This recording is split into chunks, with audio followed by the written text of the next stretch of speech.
Hello, listeners, and welcome to the Sailing and Cruising the East Coast of the United States podcast. I'm Bela Musits. And I'm Mike Wasserman. This is our podcast about sailing and cruising on the East Coast of the United States. But today, we have a very, very different podcast topic for you. So if you've been listening to the podcast, you know that Mike and I like to try new things. And, well, this one is way out there. It's not about sailing at all.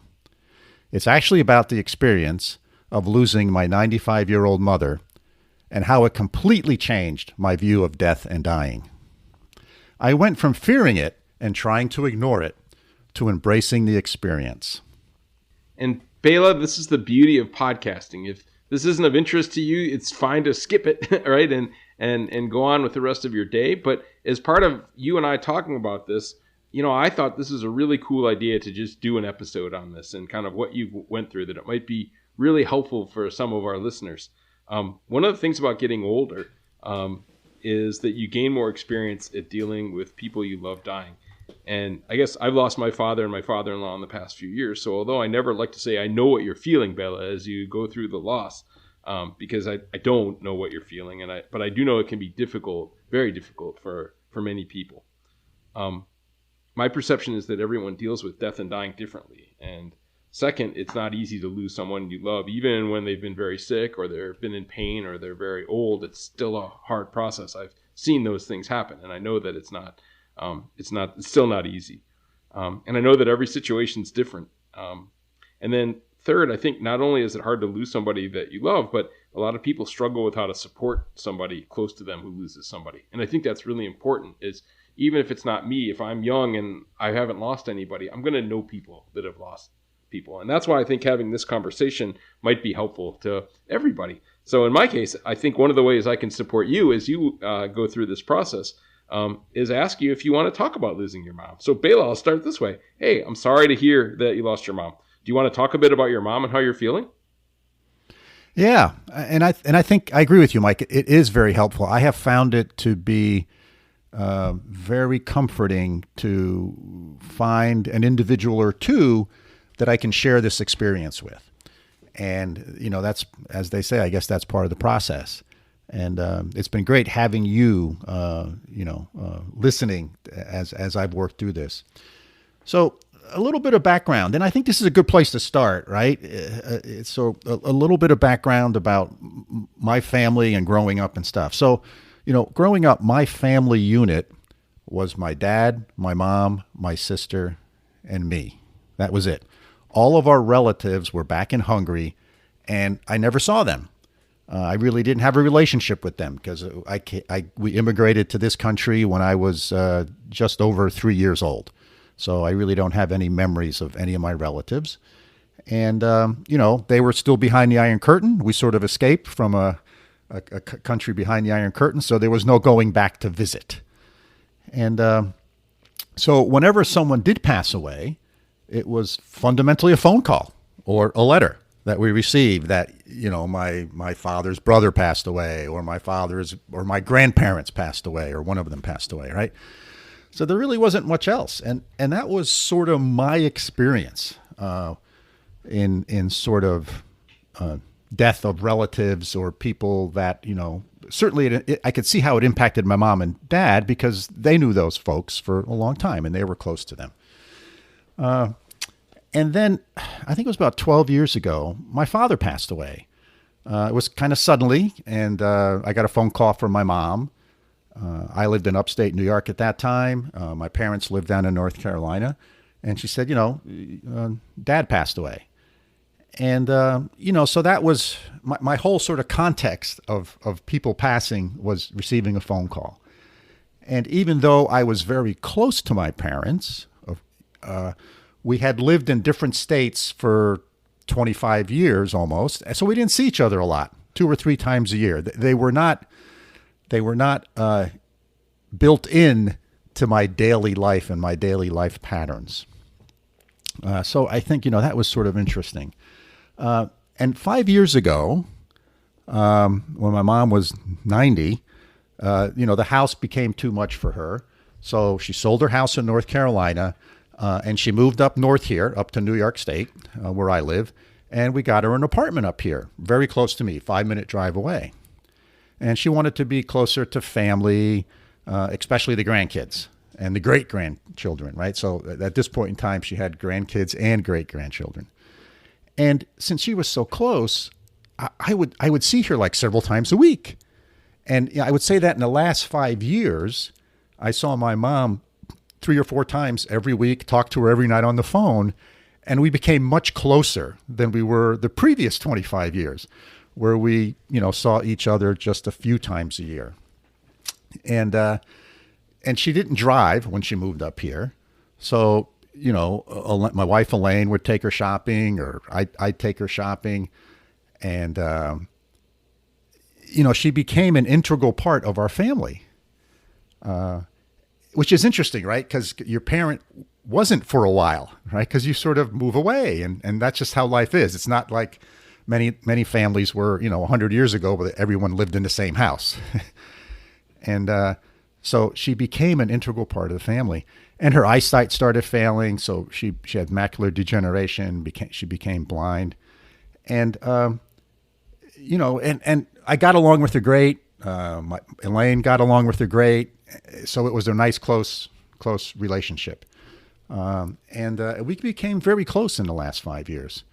And so that in itself was a wonderful experience. And I'm really grateful that we had that opportunity to sort of rebond and reconnect, that we sort of had lost because of the distance, the geographic distance between our lives.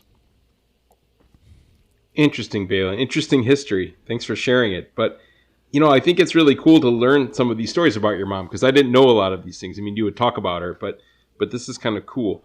One question I have for you is, how was the transition from living in this apartment close to you? And I know that she went into assisted living, and I know that can be a really hard transition for some families. How did that work for you? Yeah, that was a hard transition, because she was fiercely independent. She lived alone in her house for 7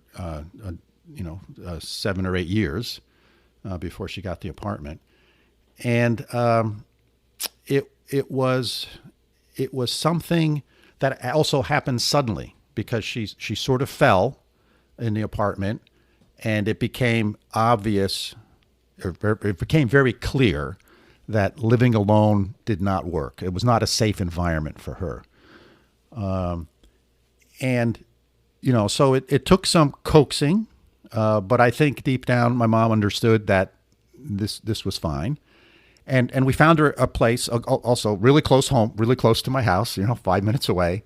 And it was sort of like being in a college dormitory, if you ask me. That's what it reminded me of, right? Everyone had a private room. Everyone went to eat at didn't call it the cafeteria, but, the dining room.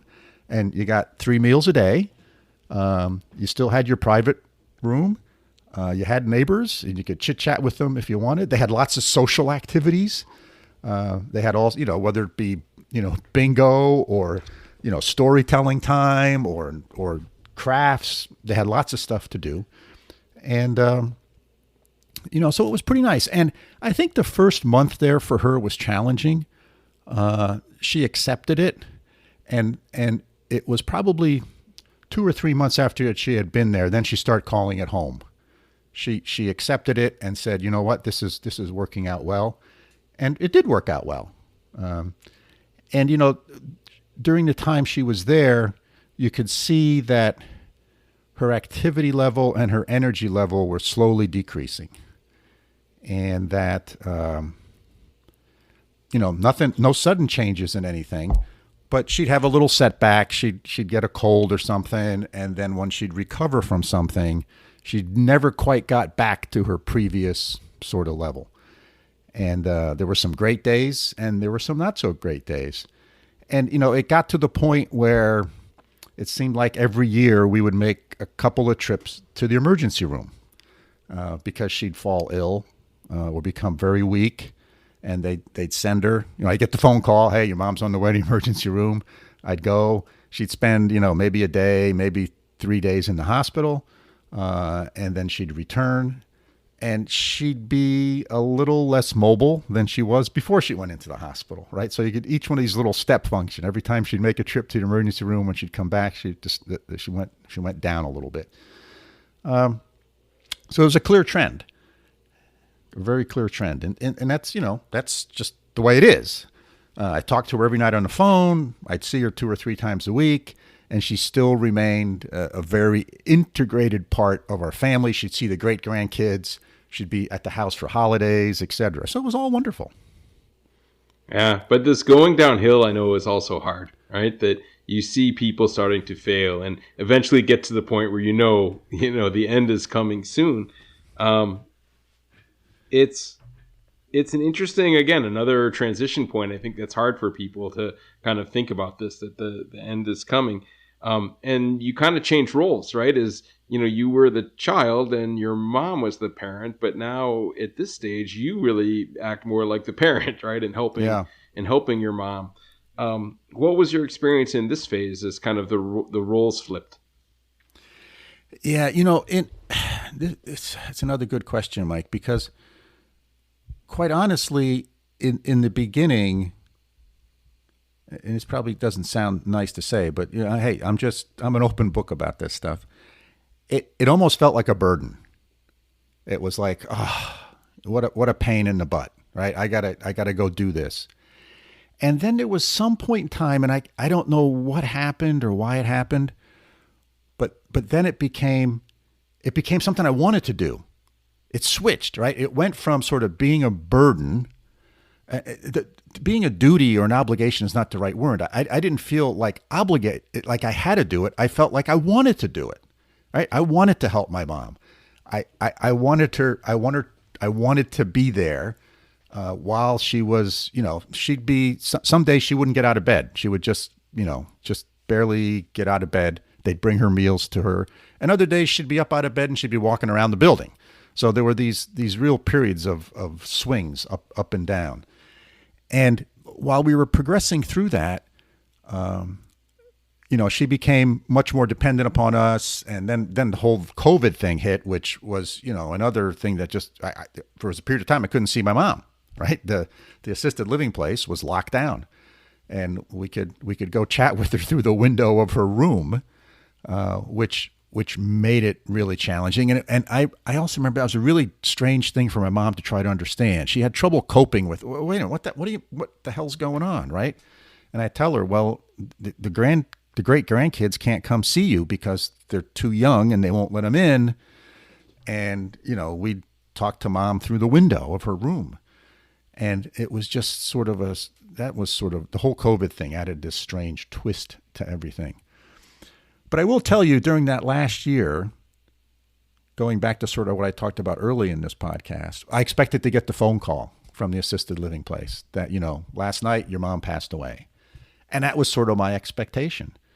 And in many ways, in my mind, that's how I wanted it to happen. I sort of I did not want to be there. I didn't want to get the phone call that said, hey, you know what? Your mom's going to pass away soon. Why don't you come over?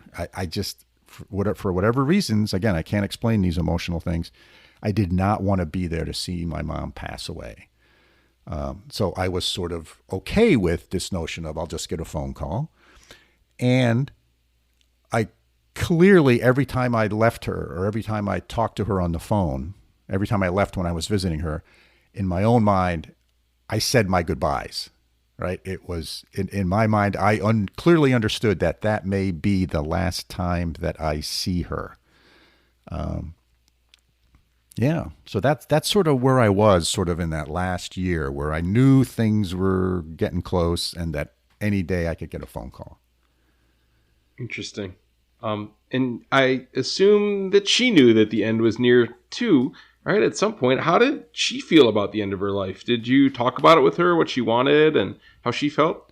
Yes. Yeah, we were very open about that. She had this great saying. She would say, actually for the last couple of years, she would say, I feel like that any moment in time, 49% of my body wants to die and 51% of it wants to live. And then the next day, it'll just be the opposite. It'll be 49% wants to live and 51% wants to die. And these two sides are constantly fighting each other. But we talked about what she wanted, what her wishes were. She said she was very clear. She does not want any surgery. She does not want to be sustained. She does not want any of those things. And she would often say, I just hope I go to sleep one night and I don't wake up. That's kind of what she wanted. And so we had talked about that. We talked about what she wanted for, any types of services, all that kind of stuff. And her and I were open with each other about that. She was consistent about it. So we had all the legal stuff in place. So I was her healthcare proxy. She had a living will. She had do not resuscitate, do not intubate orders in place, all those types of things, so that when something does happen, people don't do things that you don't want them to do. So that was actually, it was okay to talk about that. And it wasn't emotional. My mom was clear about it, which made it good. She wasn't like, oh, you decide what to do, right? She didn't put that burden on me. She said, here's what I want. And I found that to be very, very helpful. And it's something I hope I remember when I get to that point, that I say that to my kids, to say, hey, here's what I want. And I just want to be clear about it. So Bela, you need to have that conversation now with them, because you never know when you were lucky, your mom's mental faculties were clear, right? She was clear at the end, but not everybody is so fortunate, or she could speak. Not everybody is so fortunate. So that's probably a good takeaway from this. It's not tomorrow or next week, but you should probably think about really clarifying that, if you haven't already, with your family, to take what you learned from what you just told me, right, about your relationship with your mom, and making sure that gift, you give that gift to your kids and your wife, right? Because she really gave you a gift there. That's right. Of not making it your burden, right? That's one of the most amazing gifts I think a parent can give a child. Yep. Yeah. I mean, Elaine and I actually do have living wills, but I think, what happens with a living will is it's filed away in a box and people kind of forget what it is. So having those conversations on a regular basis, I'm not sure what regular means, is important. So people understand that that's sort of still what you want. And you can modify, even if they're uncomfortable. Even if they're uncomfortable. That's right. And I've had those conversations. And my one son's an emergency room doctor, so is his wife. So they understand these things, and they also understand that they have seen many times when it goes bad, when there's no communication about what's going on, and one part of the family wants one thing, and another part of the family wants another thing, and he goes, it's just a disaster. Yep. Right. It's an emotional disaster for everyone. Whereas my mom was very clear about this. Everyone supported what she wanted, and it made all of that sort of easy. I'm not sure it's an appropriate word, but it made it clear. It made it clear that that's what we were going to do. Yeah. Yeah. I think that's an interesting takeaway from this conversation, Bela, is that, for listeners too, and for us, is to make that, I don't like New Year's resolutions. A friend of a friend taught me it's much better to have New Year's intentions, right? So you don't let yourself down. But yeah, is to sometime this year, kind of have those conversations and talk to, if you haven't already set up, like what you said, is to talk to a lawyer or every doctor's office or every hospital of social workers. I have a good friend, Amy, and she's a social worker at a hospital in Michigan, and that's her job, is to help families navigate this. And it's probably good to set those things up and start to have those conversations, even if you're young and healthy. My experience with my parents is you just don't know when they're going to kind of lose their cognitive ability or lose their ability to communicate. I've had both happen. So that's kind of a cool takeaway. But let's go back to your mom's story. Tell me about the last few days of her life. I mean, I think that's kind of where we're at this point. You knew the end was coming. You'd had these conversations. What happened? Yeah. So on a Saturday morning, 7:30ish, the phone rang. The phone normally doesn't ring on a Saturday or any morning at 7:30, right? So I knew it was something. And it was the assisted living place. And they said that, this morning when I checked on my mom, she had signs and symptoms of a stroke. She had slurred speech, her face was drooping on one side. So those are kind of clear signs of a stroke. So she was on her way to the hospital. So I went to the emergency room to meet her there. And, this is also COVID still going on. So you can't go see people in the emergency room. But they're also very compassionate people who work in hospitals. And, so I called up and I said, look, English is a second language for my mom. She's legally blind. I'm her healthcare proxy. And they said, yes, no problem. You can come in. So, just because they have a rule at a hospital, and I found here again, being pleasant about it to the person you're talking to, not demanding anything, sort of asking permission, worked very well in this situation. So I was there in the emergency room, saw her, her speech was clearly slurred.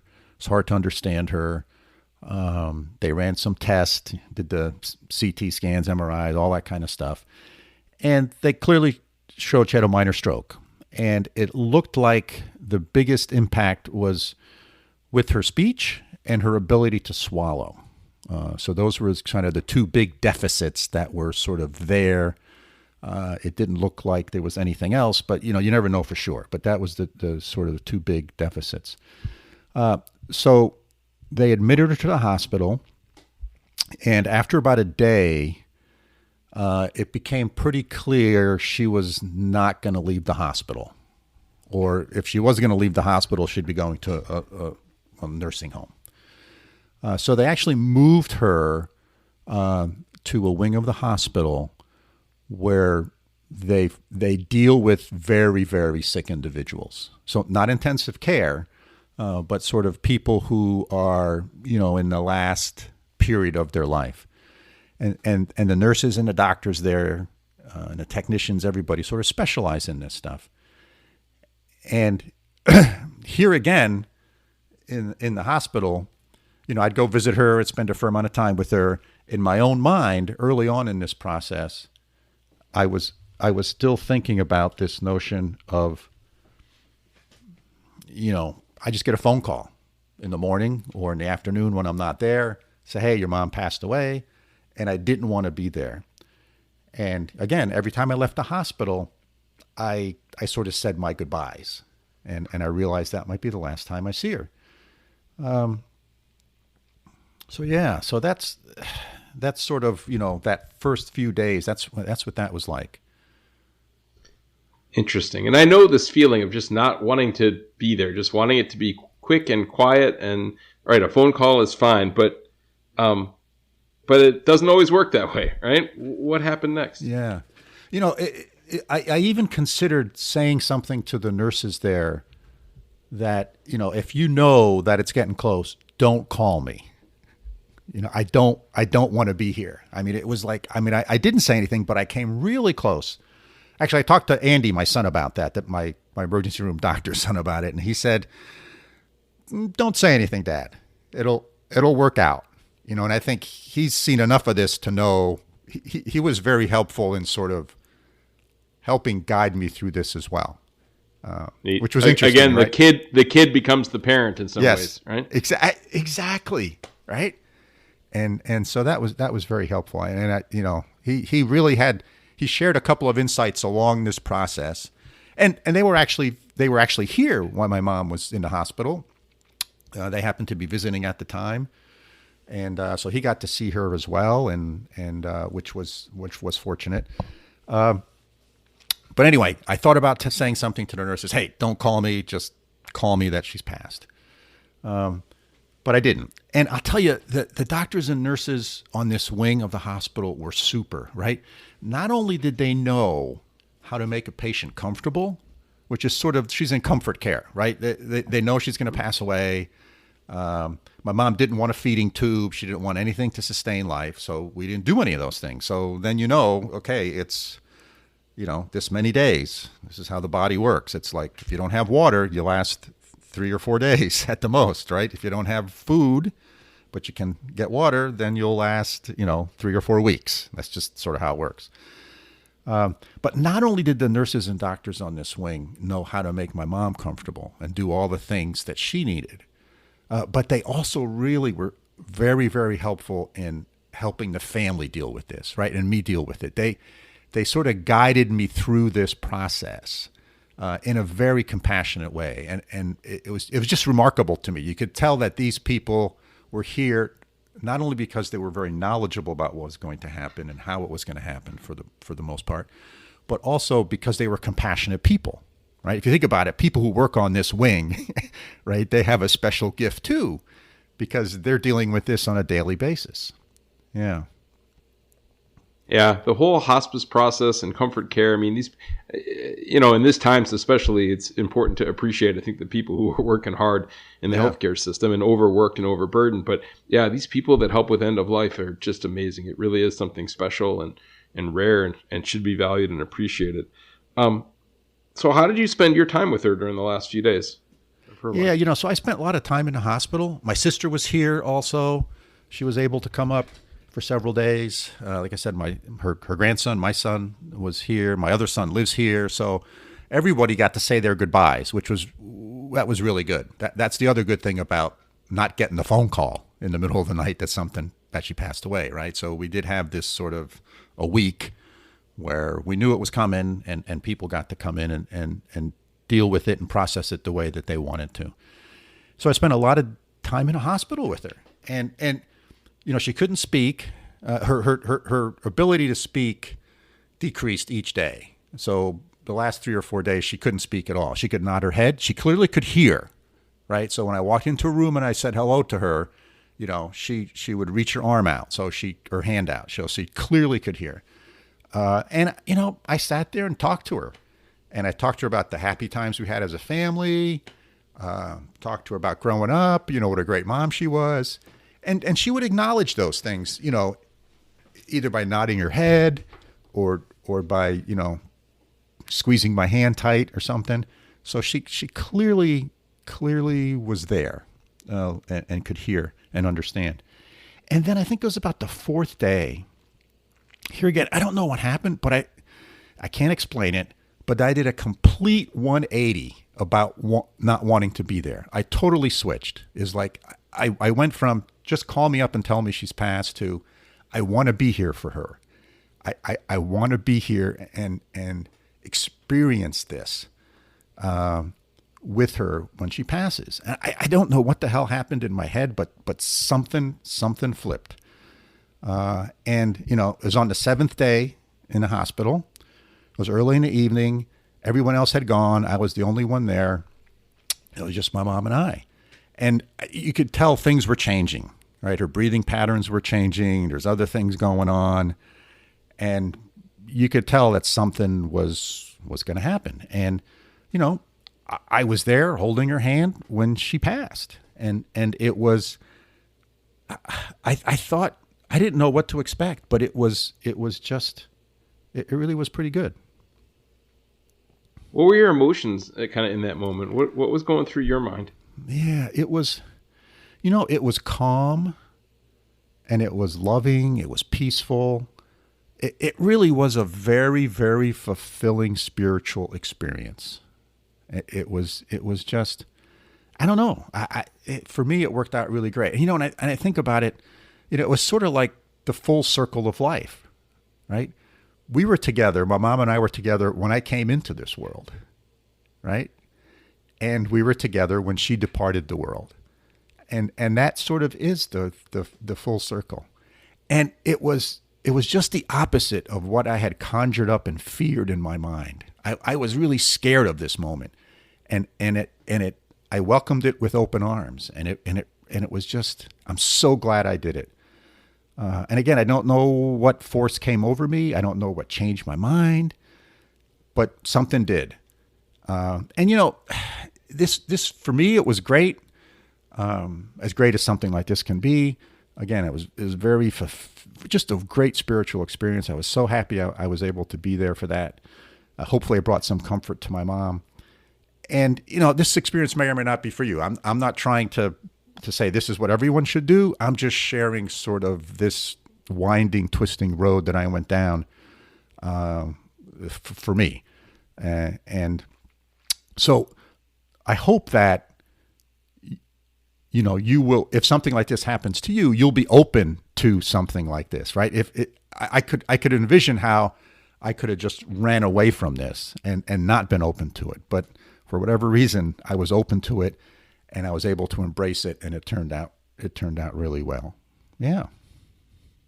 Bela, thanks for sharing this. I mean, I know this isn't easy to talk about this and kind of with a whole bunch of people essentially sitting in your living room and listening to the story along with me, right? But I think there's some really big takeaways. I totally agree with you. Everybody's going to handle this differently. Everybody has different and sometimes very complicated relationships with their parents and other family members. So everybody's experience is going to be different. But I think there's some consistent takeaways here with how we deal with loss, especially of a parent. And one thing is actually to give some forethought, as we said, to how you want to deal with your family and friends in terms of how the end comes from them, and how we deal with our own mortality in terms of what we want to start thinking about as we get closer. Sometimes you have no knowledge and it's fast, but sometimes you do have some ability to develop some insights. And I think that, you said at some point that, you said your goodbye every time you talk to somebody, and kind of having that approach of not leaving anything unsaid. I know that happened to me in my experiences, that it was really important to feel like you said what you needed to say, good, bad, or indifferent.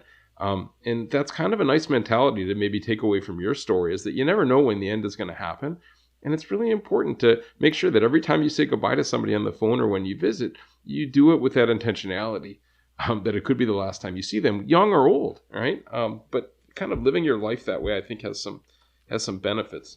I think the second point, after kind of not leaving things unsaid, is this idea of clear instructions about last wishes, about medical care, about a service, about things like that. And I really think that that's something that no matter how you feel about your relatives or how you feel about yourself or how you feel about death, that it's really important to put some thinking into that before you get sick, before something happens, so that that's in place. And like you said, kind of revisiting that on some sort of regular basis to make sure that the people around you know what you want. As hard as those conversations are, it's a lot harder to not know, so that really is a gift that your mom gave you.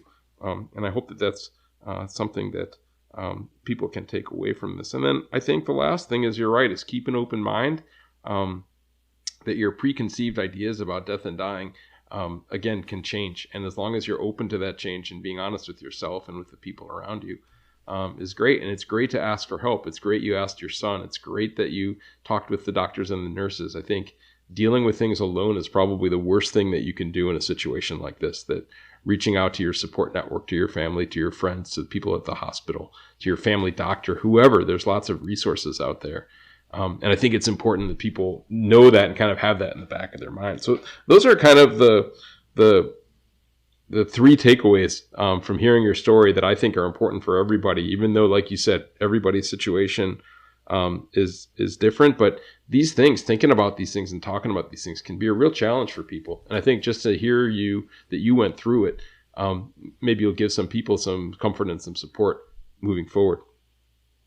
Yeah, I agree, Mike. And I'm so glad my mom and I talked about this because it gave me the strength, knowing that I knew what she wanted and she was clear about it, and so that I could support her in ways that were aligned with her wishes.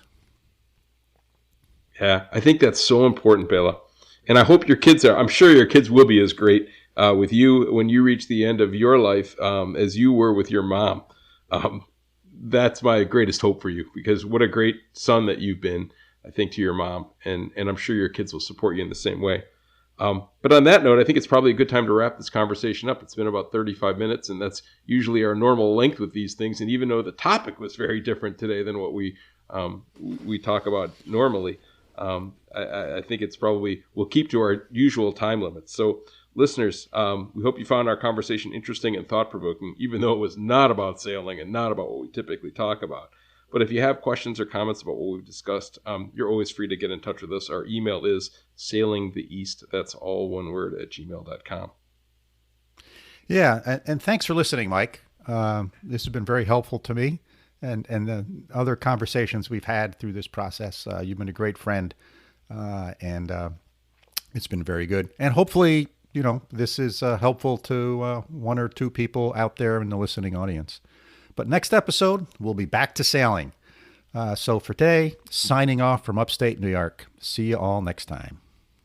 Yeah, and thanks again, Bela, for sharing. I appreciate it, and I hope that you can remember your mom in some great ways and share those memories with your grandchildren in the coming years. So thanks, Bela. All right, everybody, see you next time for our next episode.